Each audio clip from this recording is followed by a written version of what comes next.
দোয়া করার সময় জায়গাগুলো বুঝে দোয়া করতে হবে যে কখন কিভাবে দোয়া করলে দোয়াগুলো কবুল হবে। প্রথম কথা হচ্ছে দোয়া করার শুরুতে আপনি দরুদ পড়বেন, দরুদের ফলে দোয়া কবুল হয়। দরুদ না পড়লে দোয়াটা আসমানে গিয়ে ঝুলে থাকে, উঠিয়ে নেওয়া হয় না। যখন দরুদ পড়া হবে তখন দোয়াটা উঠিয়ে নেওয়া হবে। দোয়া করার কিছু টেকনিক আছে যে কিভাবে কি দোয়া করলে কবুল হবে, কখন দোয়া করলে কবুল হবে, এগুলো বুঝে দোয়া করতে হবে। অনেকেই বলে দোয়া করেই যাচ্ছে কবুল হচ্ছে না।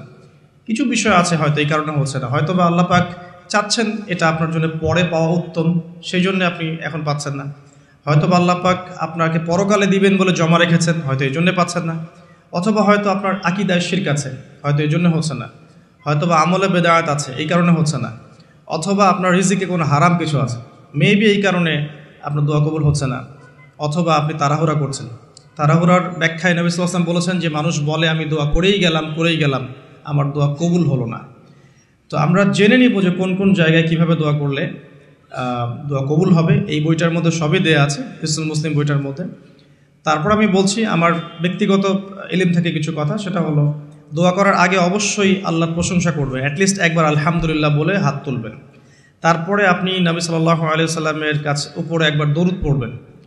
আগে আল্লাহর প্রশংসা, তারপরে দরুদ। এরপরে আপনি নিজের পাপের ক্ষমা চাবেন। আপনি পাপ করেন বা না করেন, আগে বলবেন রব্বিক ফিরলি, আল্লাহ আমাকে মাফ করে দাও, পাপ করেন বা না করেন। এটা সুলাইমান আলাইহিস সালামের সেই দোয়া থেকে আমি শিক্ষা নিয়েছি। সুলাইমান আলাইহিস সালাম যে বিখ্যাত দোয়ায় বলেছিলেন যে আল্লাহ আমাকে এমন মুলক এবং রাজত্ব দান করুন যে মুলক আর রাজত্ব আপনি কাউকে কখনো দেননি। এই দোয়ার শুরুতে তিনি বলেছেন রব্বিক ফিরলি, আল্লাহ আমাকে মাফ কর। তো এটা আদব, দোয়ার আদব হচ্ছে আগে নিজের ক্ষমা চাওয়া, আল্লাহর কাছে নিজের ভুলের ক্ষমা চাওয়া, তারপরে দোয়া করা। হামসানা, দরুদ, এরপরে আপনি ক্ষমা চাবেন। এবার আপনি দোয়াগুলো করবেন আপনার মন থেকে। আরবি দোয়া জানা থাকলে আরবিতে দোয়া করবেন, কারণ আপনি আপনার রবের সাথে আরবি দিয়ে কথা বলবেন, এর চেয়ে আসলে গর্বের কী হতে পারে। আরবি ভাষা কেন শিখব, কি দরকার আছে? এটা কি সাম্প্রদায়িকতা? আল্লাহ রাব্বুল আলামিনের আল্লাহ পাক যে ভাষায় কোরআন নাজিল করেছেন, আল্লাহ পাক যে ভাষায় কথা বলেছেন কোরআনে, সেই ভাষায় আমি আল্লাহর সাথে কথা বলছি, এর চেয়ে গর্বের কী আছে আমার জন্য? আরবি কেন শিখছি, কেন শিখবো? এই ভাষা দিয়ে আমি আল্লাহর সাথে কথা বলব। জান্নাতে এই ভাষা চলবে, কোরআন এই ভাষায় নাজিল হয়েছে, কবরে এই ভাষায় প্রশ্ন করা হবে, তা আমি কেন এই ভাষায় আল্লাহর সাথে কথা বলবো না? এর মানে এই নয় যে কেউ যদি আরবি না জানে অন্য ভাষায় দোয়া করতে পারবে না, এমনটা নয়। অবশ্যই কেউ যদি আরবি না জানে, বেসিক দোয়াগুলো না জানে, সে বাংলাতে দোয়া করতে পারে, কোনো সমস্যা নেই। ইংরেজিতে দোয়া করতে পারে, উর্দু দিয়ে দোয়া করতে পারে। ভাষাগত পার্থক্য আল্লাহর কাছে নেই, তবে আরবির মর্যাদা আছে।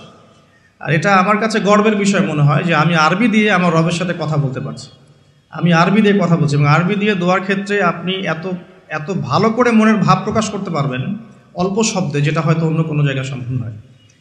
এরপরেও আমি বলবো যে মাতৃভাষায় মানুষের মনের ভাব প্রকাশের ক্ষেত্রে সহজতা আছে। যদি কেউ আরবি না জানেন, সেক্ষেত্রে মাতৃভাষাতেই বেশি বেশি দোয়া করবেন, চলতে ফিরতে দোয়া করবেন। নির্দিষ্ট সময়েই দোয়া করতে হবে এমন নয়। রোজা রেখে সারাটা দিন যখনই আপনার মন চাচ্ছে, মনের মধ্যে একটা কিছু চাহিদা আসছে, আপনি দোয়া করে ফেলবেন। নবী সাল্লাল্লাহু আলাইহি ওয়াসাল্লাম বলেছেন, যদি তোমাদের কারো জুতার ফিতাও ছিঁড়ে যায়, সে যেন সেই ফিতাটাও আল্লাহর কাছে চেয়ে নেয়। প্রতিটা বিষয় আল্লাহর সাথে শেয়ার করতে হবে। আল্লাহ, আমার চাকরির দরকার, আমার রিজিকের সমস্যা, আমার পারিবারিক সমস্যা, আমার ব্যবসার সমস্যা, আমার ইলম অর্জন করতে চাই, আল্লাহ আমাকে ইলম দান করো। আল্লাহ, আমি শারীরিকভাবে অসুস্থ। বিভিন্ন রকম সমস্যা আমরা জর্জরিত আছি। প্রত্যেক মানুষের কোনো না কোনো সমস্যা আছে। সমস্যা থাক বা না থাক, দোয়া করতেই থাকতে হবে। যে ব্যক্তি সুখের সময় বেশি বেশি দোয়া করে, আল্লাহ পাক দুঃখের সময় তার দোয়া বেশি কবুল করেন, এমনটা হাদিস এসেছে।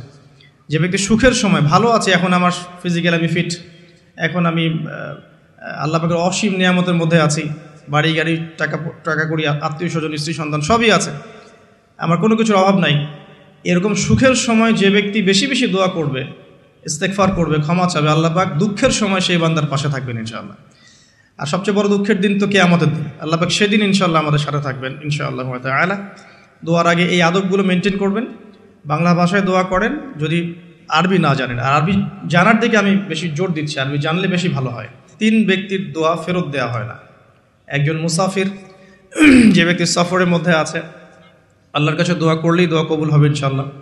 একজন ব্যক্তি যে পিতা বা মাতা হয়েছে, তার সন্তানের জন্য দোয়া করলে দোয়া কবুল হবে ইনশাআল্লাহ। আরেকজন হচ্ছে সে ব্যক্তি যে ব্যক্তি রমাদান মাসে বা অন্য যে কোনো সময় রোজা রেখেছে, সওম রেখেছে, সওমরত অবস্থায় তার দোয়াকে ফেরত দেওয়া হবে না। স্পেশালি সে যদি ইফতার করতে থাকে, সেই সময়ের দোয়াকে তার ফেরত দেওয়া হবে না ইনশাআল্লাহ। তো আমরা বেশি বেশি দোয়া করবো রমাদান মাসে ইনশাআল্লাহু আযজা ওয়া জাল। আমি দোয়ার জন্য একটা বই সাজেস্ট করছি, সেটা হচ্ছে হিসনুল মুসলিম। এই বইটার মধ্যে প্রচুর দোয়া দেওয়া আছে এবং অথেন্টিক সবগুলোই মাশাআল্লাহ। শেষের দিকে কিছু ঝাড়ফুঁক অংশ আছে। কারো যদি চোখ লাগা বা বদনজর বা জিন ঘটিত সমস্যা থাকে বা তাবিজ কবজ জনিত কোনো সমস্যা থাকে, এগুলো ট্রুথ, এগুলো সত্য, এগুলো কোনো আনসাইন্টিফিক বিষয় নয়। আর কোনো কিছু আনসাইন্টিফিক হলেই যে ইসলামিক হবে না এমনও নয় বিষয়টা। তো হিসনুল মুসলিম বইটা আপনারা কালেক্ট করতে পারেন। সেখানে প্রথম অংশ আছে দোয়া এবং জিকির অধ্যায় এবং শেষের অংশটা আছে ঝাড়ফুঁক অধ্যায়। আপনারা মিনিমাম প্রথম অংশটুকু মুখস্থ করে ফেলতে পারেন। হিসনুল মুসলিম বইটা সাজেস্ট করলাম। এবং দোয়া করার কিছু টাইম আমি বলছি যে এই সময়গুলো আপনি বেশি বেশি দোয়া করতে পারেন। রোজা রেখে সারাদিন দোয়া করতে পারেন যে কোনো সময়, স্পেশালি নামাজের সেজদায় একটা সেজদাও যেন বাদ না যায় যেখানে আপনি কোনো দোয়া করেন নাই। অ্যাটলিস্ট আপনি কিন্তু সেজদায় তাসবিহ পড়েই বলতে পারেন আল্লাহুম্মা আতিনা ফিদ দুনিয়া হাসানা ওয়া ফিল আখিরাতি হাসানা ওয়া কিনা আযাবান নার, আল্লাহুম্মা আইনি আলা যিকরিকা ওয়া শুকরিকা ওয়া হুসনি ইবাদাতিক, যে কোনো দোয়া।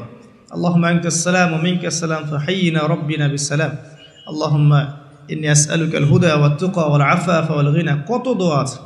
রব্বি হাবলি মিনাস সালিহিন, আল্লাহুম্মা রব্বানা আতিনা ফিদ দুনিয়া হাসানা ওয়া ফিল আখিরাতি হাসানা ওয়া কিনা আযাবান নার, রব্বিরহামহুমা কামা রাব্বায়ানি সগীরা, রব্বানা আতিনা মিন লাদুনকা রাহমা ওয়া হাইয়্যি লানা মিন আমরিনা রাশাদা। প্রচুর দোয়া আছে, দোয়ার উপরে সেশন করা যাবে। আপনি সেজদায় বেশি বেশি দোয়া করেন, মিনিমাম 1টা 2টা 3টা করে দোয়া করার চেষ্টা করেন। যদি আরবি না জানেন, আপনি নফল নামাজে, সুন্নত নামাজে বাংলাতেও দোয়া করলে ইনশাআল্লাহ কবুল হবে। আল্লাহ পাক সমস্ত ভাষায় বোঝেন ইনশাআল্লাহ তাআলা। সেজদায় দোয়া করেন বেশি বেশি। আমি সাজেস্ট করবো যে রমজান মাসে আপনি 2 আজানের মাঝখানে দোয়া করবেন। আজান হয়েছে, আজানের সময় দোয়া করলে দোয়া কবুল হয়ে যায়। আজান এবং একামতের মাঝখানে দোয়া করলে দোয়া কবুল হয়ে যায়। রমাদান মাসে লাইলাতুল কদর আছে, শেষ দশকের বেজর রাতগুলোর মধ্যে আমরা একে পাবো। যদি কেউ লাইলাতুল কদর পেয়ে যায়, সেই রাত্রে যে দোয়া করবে সে দোয়াগুলো কবুল হবে ইনশাআল্লাহ তাআলা। কাউকে ইফতার করানোর পর দোয়া করলে দোয়া কবুল হতে পারে ইনশাআল্লাহ। দান সাদাকা করার পর দোয়া করলে দোয়া কবুল হতে পারে ইনশাআল্লাহ। হয়তো বৃষ্টি হচ্ছে, আপনি বৃষ্টি দেখে দোয়া করলেন, দোয়া কবুল হবে ইনশাআল্লাহ। দোয়া কবুলের অনেক সময় আছে, অনেক মুহূর্ত আছে, অনেক আদব আছে। এগুলো আমি সাজেস্ট করে দিয়েছি। বইটার নাম হিসনুল মুসলিম। এই বইয়ের মধ্যে সব কিছু লেখা আছে, আপনারা একটু পড়ে নেবেন। আমি এখানে বেশি টাইম দিলে পরেরগুলো কভার করতে পারবো না। আল্লাহ পাক আমাদেরকে বেশি বেশি দোয়া করার তৌফিক দান করুন, আমিন। আর এরপরে রমাদান মাসে সওম রেখে আমরা বেশি বেশি জিকির করতে চেষ্টা করব। জিকির বলতে কি বোঝাচ্ছে? আল্লাহ রাব্বুল আলামিন তাকে ডাকার জন্যে, তাকে স্মরণ করার জন্যে যে বিষয়গুলো মাধ্যম হিসেবে দিয়েছেন, এগুলো প্রত্যেকটাই কিন্তু জিকির। সলাতও এক প্রকার জিকির, আমাদের কোরআন তেলাওয়াতও এক প্রকার জিকির।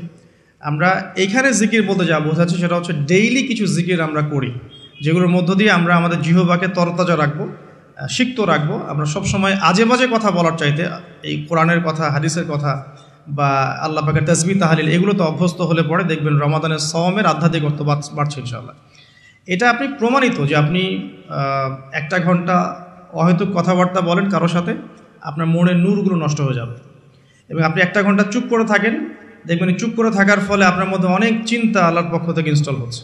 ভালো চিন্তাও আসে আর শয়তানের পক্ষ থেকে খারাপ চিন্তাও আসতে পারে চুপ করে থাকলে।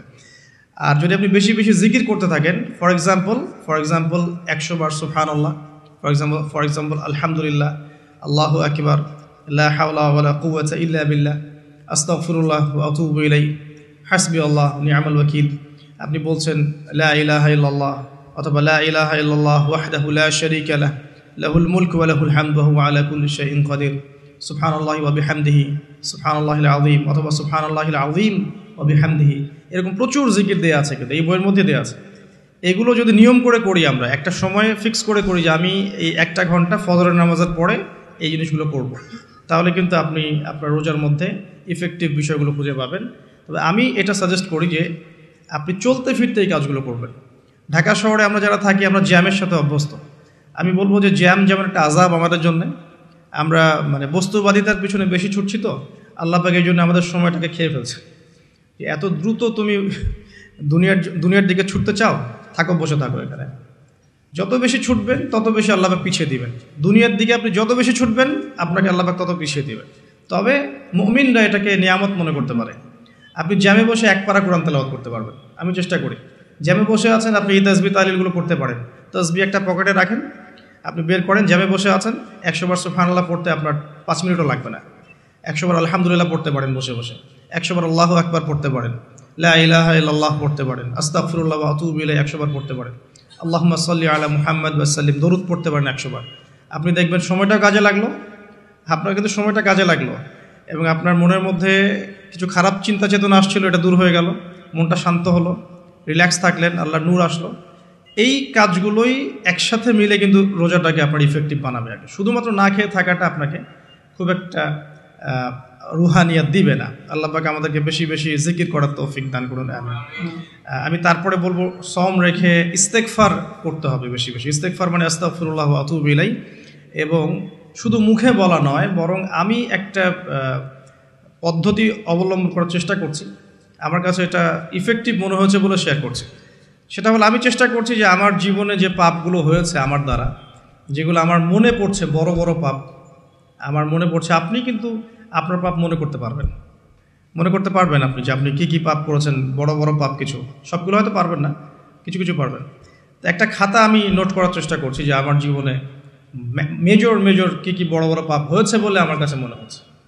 তো এরকম পাপ আপনি একটা লিস্ট করতে পারেন, এবং যখন একটা পাপের কথা মনে হবে, এই পাপ সংক্রান্ত বিষয়গুলো কিন্তু মাথায় চলে আসবে, ওখানে আমার কি ভুল ছিল আসলে, এবং সেই ভুলটা যেন আমার পরিবারবর্গ না করে, এবং সেই ভুলটা যেন আমার বাচ্চারা না করে। ঠিক আছে?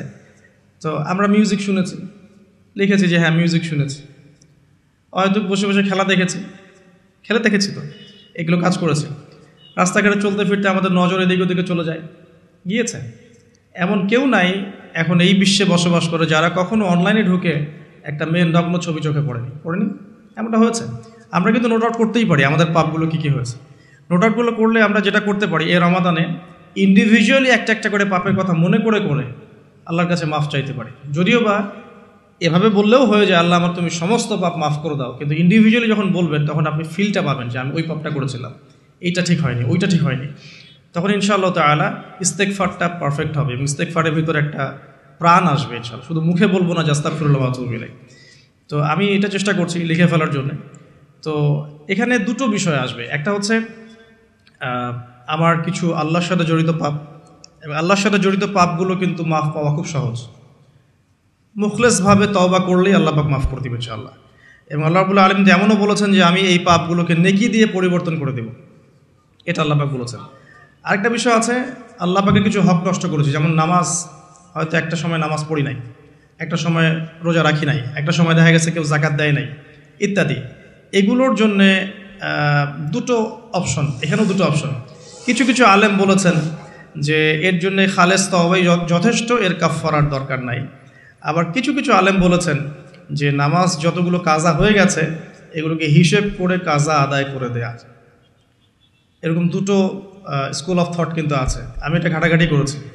তবে আমি সবশেষ যার মতটাকে বেশি প্রাধান্য দিয়েছি এই পর্যন্ত, সেটা হচ্ছে আল্লামা তাকি উসমানী দামাত বারাকাত। তার বইয়ের মধ্যে তাসাউফ আত্মশুদ্ধি বইটার মধ্যে লেখা আছে যে এটা সবচেয়ে বেশি উত্তম হবে যদি কেউ তার জীবনের নামাজ এবং সওম এবং যাকাত এগুলোর হিসেব করে তওবা করার পরে আদায় করে দেওয়ার চেষ্টা করে। এবং ইনশাআল্লাহ আমি সে চেষ্টা করব, আপনারাও সে চেষ্টা করেন, এটা অনুরোধ করবো আর কি। এতে উনি এই কথাটা এই জন্য বলেছেন যে একজন মানুষ অমুসলিম ছিল, মুসলিম হয়েছে, তখন না হয় তার সমস্ত গুনাহ মাফ হয়ে যাবে, কিন্তু আমরা মুসলিম ছিলাম, 1 বছর 2 বছর নামাজ পড়েন নাই, এই গুনাহটা কীভাবে মানে কাফফারা না দিলে মাফ হতে পারে? ওনার যুক্তি এটা। তো যদিও অনেক আলেম বলেছেন যে তওবা করলে মাফ হয়ে যাবে, আল্লাহ পাক মাফ করে দিবেন, বেশি বেশি নফল নামাজ পড়লে ঘাটতি পূরণ হয়ে যাবে, কিন্তু ফরজের ঘাটতিগুলো ফরজ দিয়ে আদায় করাটা উত্তম হবে বলে আমার মত। আল্লাহ পাক আমাদেরকে সাধ্যমতো করার তৌফিক দান করুন। আরেকটা অপশন আছে, রমজান মাসে উমরা করতে পারেন। রমজান মাসে যদি উমরা করতে পারেন বা সুযোগ হয়, আল্লাহ যদি তৌফিক দান করেন, সেখানে একটা সুবিধা আছে, যেমন মক্কায় 1 ওয়াক্ত নামাজ পড়লে আপনি অনেক ওয়াক্তের নেকি পাচ্ছেন, এবং মদিনাতেও 1 ওয়াক্ত নামাজ পড়লে আপনি 1000 ওয়াক্তের নেকি পাচ্ছেন। তো এখানে কিন্তু ওই কাফফারাটা আদায় হয়ে যাবে ইনশাআল্লাহ। এটা একটা সুযোগ। উমরা করতে যেতে পারেন, আর যদি যান আমাকেও সাথে নিয়ে যায়, আল্লাহ পাক তৌফিক দান করুন। ঠিক আছে।